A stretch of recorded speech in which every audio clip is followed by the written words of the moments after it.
Last వీడియోలో మనము 1 to 10 చెప్పుకున్నాము, ఎక్స్ప్లెయిన్ చేసుకున్నాము, ప్రతి బిట్ ఎక్స్ప్లెయిన్ చేసుకున్నాము. ఇప్పుడు దానికి కంటిన్యూగా కొన్ని బిట్స్ ఎక్స్ప్లెయిన్ చేసుకున్నాము.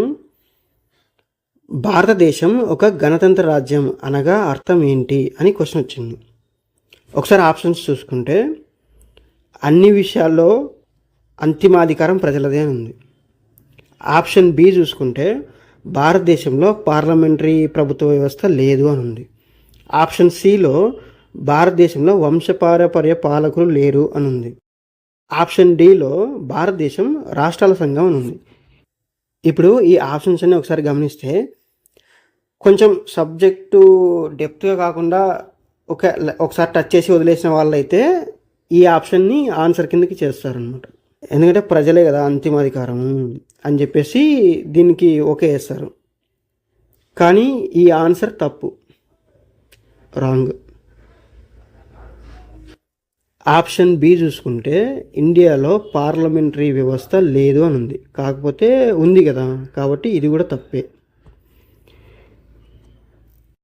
ఇంకొకటి, భారతదేశంలో వంశపారపర్య పాలకులు లేరు అని ఉంది. యాక్చువల్ ఆన్సర్ వచ్చేసి ఇదే. మనము రిపబ్లిక్ అనే వర్డ్ ఎక్స్ప్లెయిన్ చేసుకునేటప్పుడు ప్రజలు ఎన్నుకుంటారు, వంశ పారపర్యంగా అధికారం రాదు.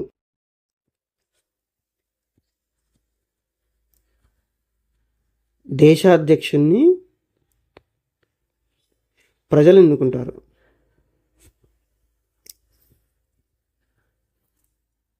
నిర్ణీత కాలానికి.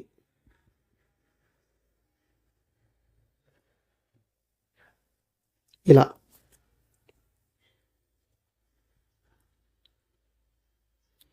ఈ వర్డ్ని ఎక్స్ప్లెయిన్ చేసేటప్పుడు చాలా కొంచెం బేసిక్ అంతా ఇన్ఫర్మేషన్ ఇచ్చాను. ఒకసారి ఆ వీడియో చూడండి. ఇప్పుడు నెక్స్ట్ ఆప్షన్ ఒకసారి చూసుకుంటే India is the union of states, రాష్ట్రాల సంఘం ఉన్నది. ఇది యాక్చువల్గా ఆర్టికల్ 1. ఇక్కడ బి డిని ఈజీగా ఎలిమినేట్ చేయొచ్చు. ఇక్కడ ఏ అండ్ సి ఈ రెండిటి దగ్గర కన్ఫ్యూజ్ అవుతాం.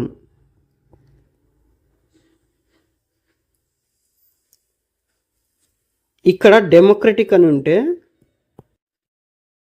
ఏ ఆన్సర్ అవుతుంది. ఇక్కడ రిపబ్లిక్ ఉంది కాబట్టి సి ఆన్సర్ అవుతుంది. ఇలా ప్రతిదానికి మనం ఎక్స్ప్లెయిన్ చేసుకోవాలన్నమాట. ఇట్లా చేసుకుని నేర్చుకుంటేనే మనకు మార్కులు అనేది వస్తాయి అన్నమాట. లేకపోతే కొంచెం ఇబ్బంది పడాల్సి వస్తుంది. ఒకసారి నెక్స్ట్ బిట్కి వెళ్దాము. నెక్స్ట్ క్వశ్చన్ ఒకసారి చూస్తే భారతదేశంలో ప్రజలకు సార్వభౌమాధికారం ఉంది ఎందుకంటే రాజ్యాంగ పీఠిక దీనితో ప్రారంభమవుతుంది అనేది క్వశ్చన్. ఆప్షన్ ఏ ఒకసారి చెక్ చేస్తే ప్రజాస్వామ్య భారతదేశంతో ప్రారంభమవుతుంది అని అన్నాడు. ఆప్షన్ బి చూస్తే ప్రజల గణతంత్ర రాజ్యం అన్నాడు. ఆప్షన్ సి చూస్తే ప్రజల ప్రజాస్వామ్యం అన్నాడు. ఆప్షన్ డి చూస్తే భారత ప్రజలమైన మేము అన్నాడు. ఇక్కడ కొంచెం కన్ఫ్యూజ్ చేయడానికి బాగా ట్రై చేశాడు అనమాట. డెమోక్రటిక్ అనే పదం ప్రవేశికలో ఉందా అంటే ఉంది, ఎస్ ఉంది. కానీ ఆన్సరా అంటే కాదు. రిపబ్లిక్ అనే పదం ఉందా అంటే ఎస్, ప్రవేశికలో రిపబ్లిక్ అనే పదం ఉంది. కానీ ఆన్సర్ ఇది కరెక్టా అంటే కాదు. డెమోక్రసీ ఆఫ్ పీపుల్ ఈ పదం అసలు ప్రవేశికలోనే లేదు కాబట్టి ఆన్సర్ కాదు. We the people of India. Option D వచ్చేసి we the people of India, భారత ప్రజలమైన మేము. ఇది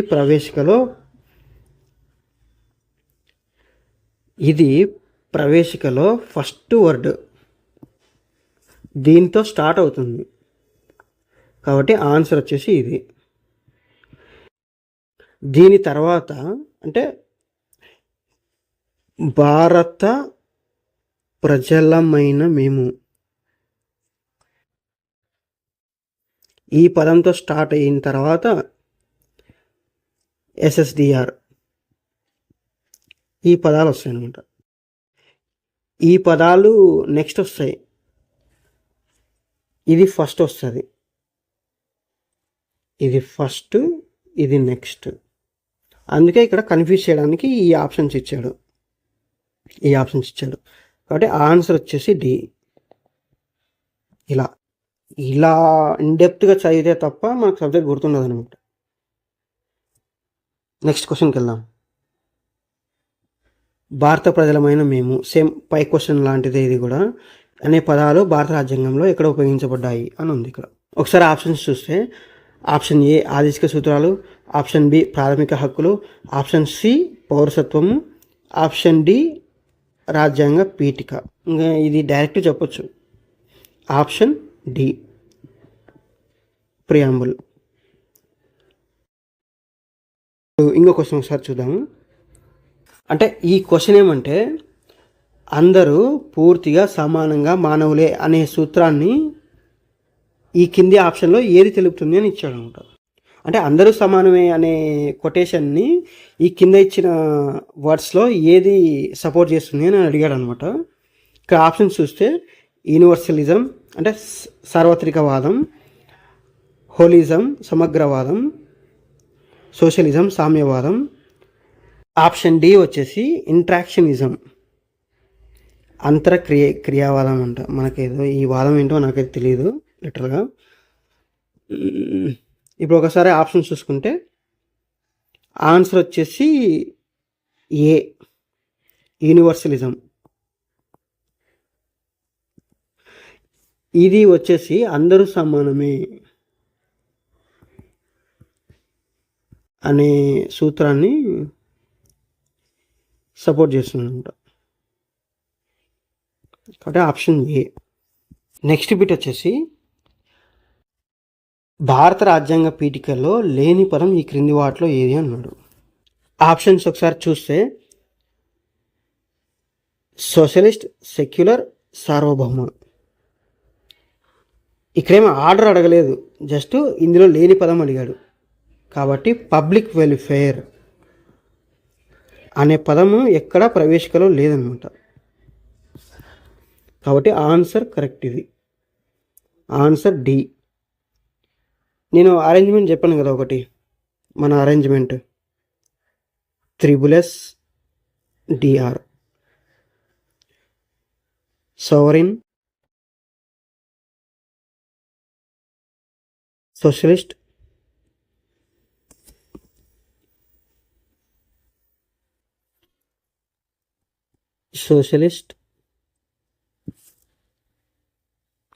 సెక్యులర్, డెమోక్రటిక్, రిపబ్లిక్.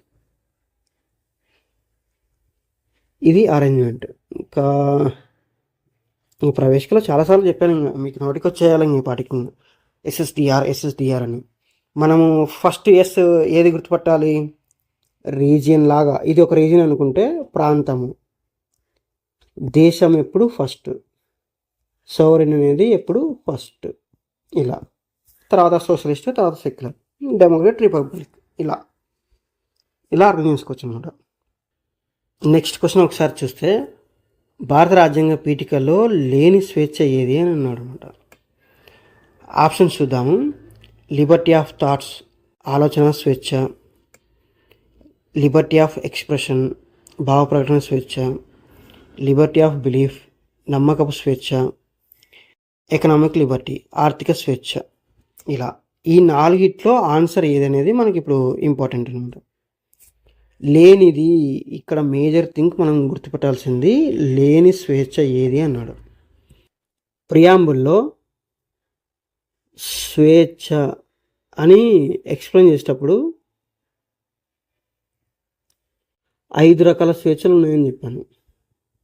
ఈ 5 స్వేచ్ఛలు ఏంటంటే ఆలోచన స్వేచ్ఛ ఒకటి, రెండవది భావ ప్రకటన స్వేచ్ఛ ఒకటి, మూడవది వచ్చేసి నమ్మకపు స్వేచ్ఛ,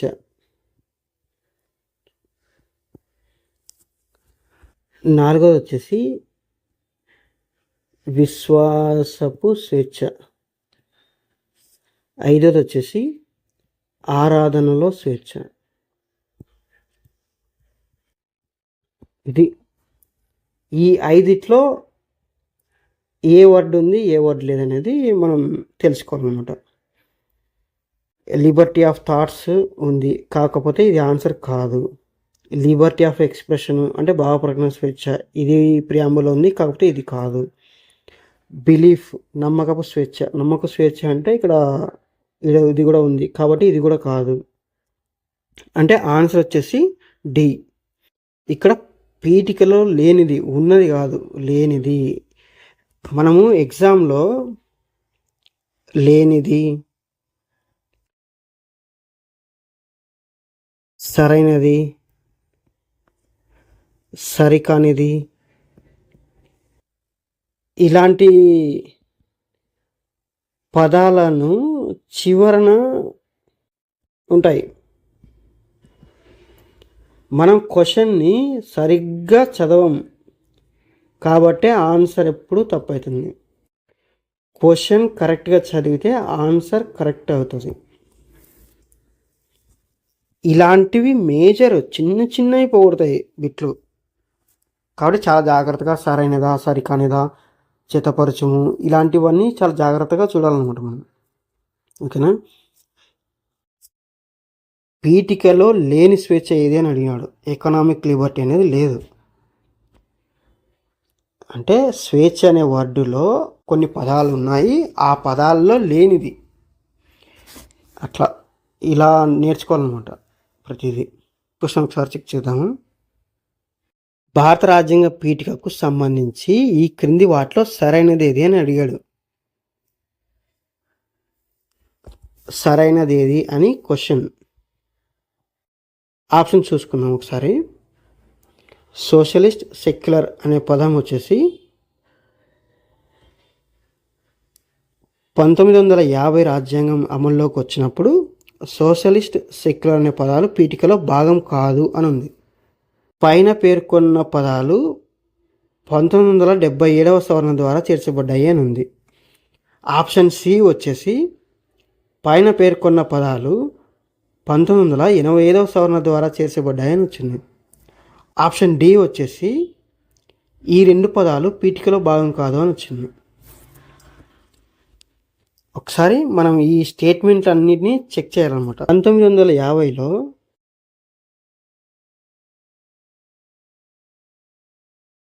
సోషలిస్ట్ అండ్ సెక్యులర్ అనే పదాలు లేవు.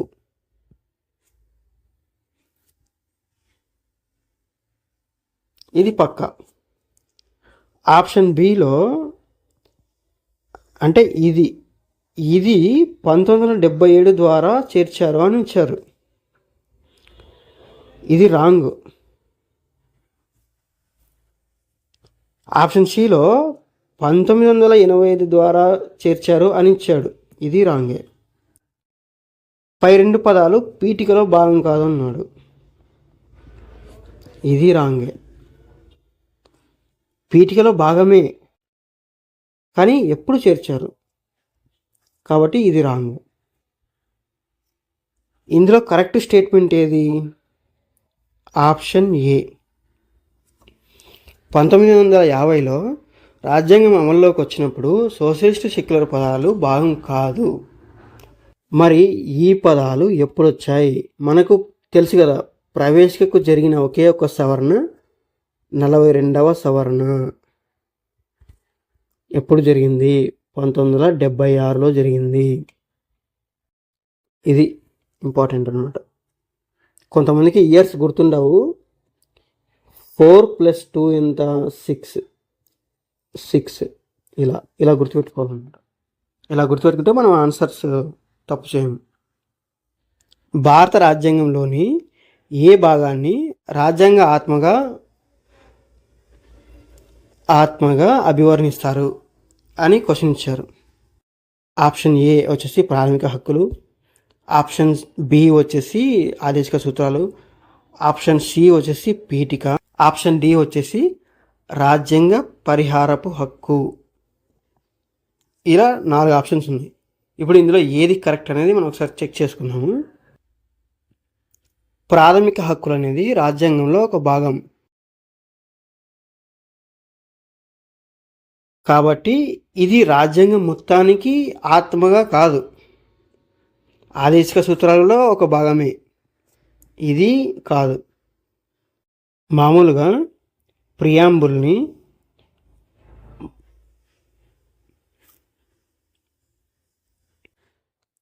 రాజ్యాంగ ఆత్మగా దీన్ని వర్ణిస్తారనమాట. ఆన్సర్ ఇది. సాధారణంగా ప్రియాంబుల్ని రాజ్యాంగ ఆత్మగా మనం చెప్తారనమాట. ఇది ఆన్సర్ యాక్చువల్గా. వీటికి సంబంధం లేదు. నెహ్రూ గారు వచ్చేసి తీర్మానం అంటారనమాట.